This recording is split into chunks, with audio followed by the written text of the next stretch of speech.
Hello guys, the question for day 11 was, do you agree with the thought that the new source of divisiveness is the assault of secularism on religion? Most of you have misinterpreted this question. So let us decode the question first and understand what the question is really demanding. The This question is asking you whether you agree with the fact that secular policies uh, are assaulting religion and further creating divisiveness. So it is generally perceived that the religion is a threat to secular principles, as we commonly see. But this question is asking the opposite, how secularism is affecting the religion, or how secularism is becoming a threat to religious practices and customs. So this is where you people went wrong, and you wrote that how secularism is under threat, but that was not the demand of the question. I was asking that whether secularism is creating mischief and is becoming a threat to religion, and creating distress in the minds of the people, and thus creating divisiveness amongst people. So that was the actual and the correct interpretation that you could have made. But you felt that the question is about threat to secularism and written something different. Now the approach to the question would have been that you could have explained that how religion and secularism are considered as two antagonistic things, and could have also stated that more oftenly it is religion which is seen to be interfering with the religion. But now the secularism is also becoming a threat to religion. So you could have justified this statement with some examples. In the case of Sabrimala, Indu Malhotra was the only dissenting judge in the five-judge bench, and she had justified her stand with stating that the Article 25 entitles every individual to freely practice religious customs. So that was her stand, that a secular state should not interfere and should not tell people what is a religious custom and what is not. And people have right by Article 25 to practice their own religion. And she considered this Sabrimala temple entry issue as an essential religious practice.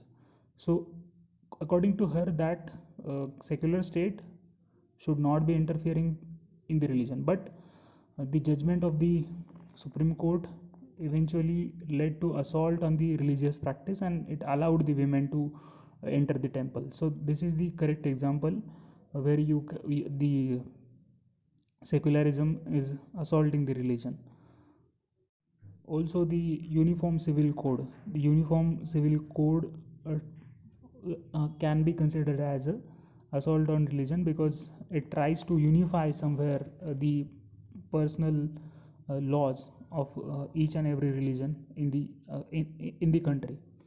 And it does not respects the unique practices that are being followed in a particular religion. So it can also be considered as an assault on religion, and it is essentially a secular liberal value.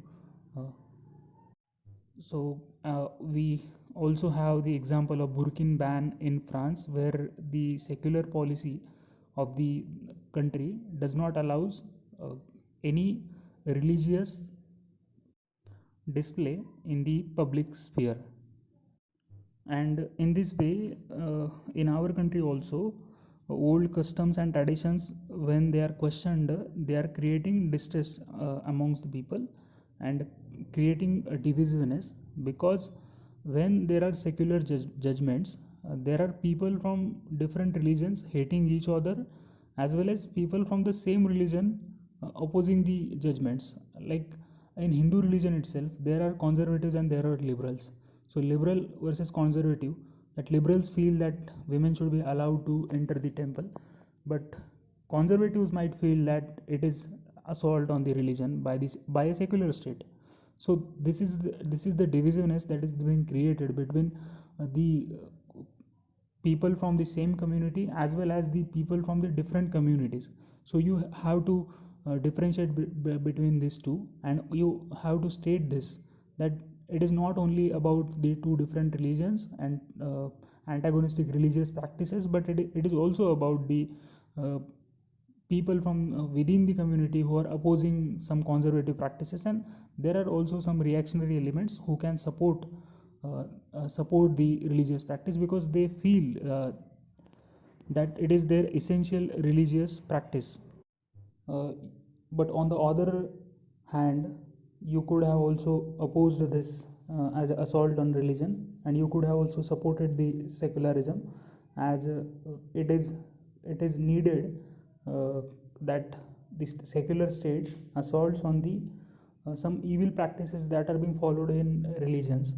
Like there was a practice of sati which was being followed, and some people, conservative people, might have called it as an essential religious practice, but it was necessary to uproot that practice, and a secular state could have only could have done that, and it is for the betterment of all the people.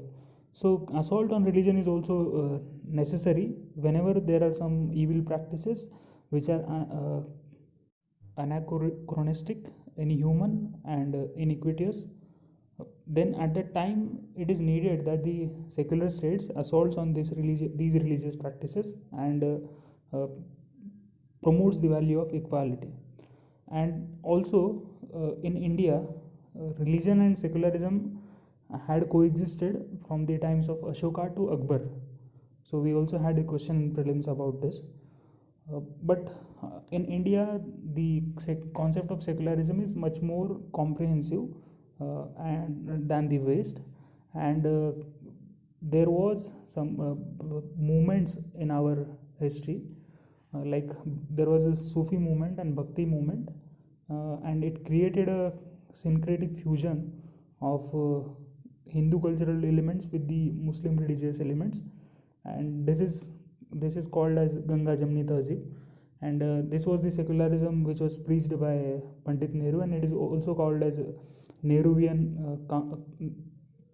rhetoric of composite culture, and this is what you could have talked while supporting secularism, and you could have ended the question with that Indian model of secularism is also called as a principled distance model. So it depends how much principled distance the state maintains, because if the distance with the religion is not principled, then it might create uh, divisiveness amongst the people of the country. And you could have ended the question with saying that the value of secularism is misutilized for some ulterior motives, then it might create problem, and also the practices in religion which might be used for evil purposes and for gaining the followers and creating some false beliefs in the minds of the people.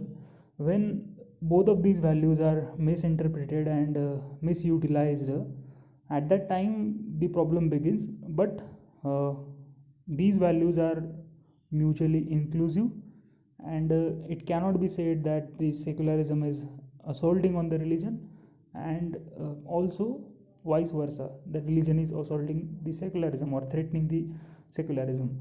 It is when these values are interpreted in the wrong manner and utilized in the wrong manner for for gaining political mileage, at that time the problem starts.